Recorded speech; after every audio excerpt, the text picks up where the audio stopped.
deal with another aspect of the problems of leading a distributed team. And that is something that our friend Brittany Ratsmith, also fellow member of the Future of Work Alliance, put up a couple of days ago on LinkedIn. I really like this discussion, the vibe versus visibility frame. And what she wrote is that what starts a vibe check culture, everyone feels great. Joe seems like he's doing great. He's probably surface acting. So things must be working.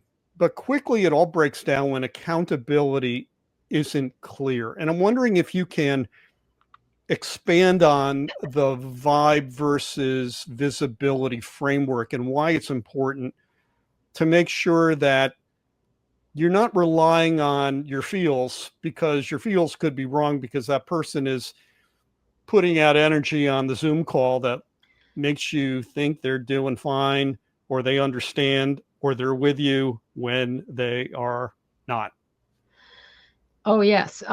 So first of all, it's a lot harder to detect alignment, agreement, engagement in a virtual world. And especially if someone can cosplay being an energetic, high vibe team player and you don't do check-in and you don't validate assumptions, you could be making it could be big trouble down the road when that person surprises you by either quitting or not doing their work.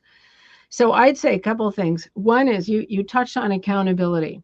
A lot more challenging in a virtual world. And that is why I think one of the most important things a team leader can have in place with the help of his or her or their team is to create shared principles that are very explicit and that you talk through, well, what does it mean when we say, let's say we talk about psychological safety. We have an environment that is psychologically safe. Tell us what that means. Let's talk about, does that mean we are not afraid to ask for help?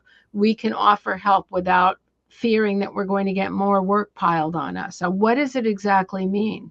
So the importance of having principles, and you mentioned your friend who was in the military, some of those strict frameworks or visible frameworks are super helpful in a virtual world. So I don't have to guess how I'm supposed to behave.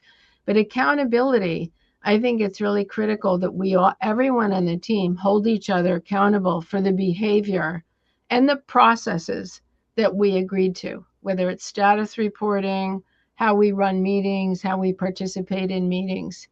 And that is much harder in a virtual world because I can't tell whether you're doing your work, how you're doing your work, the extent to which you're offering help to others in the group.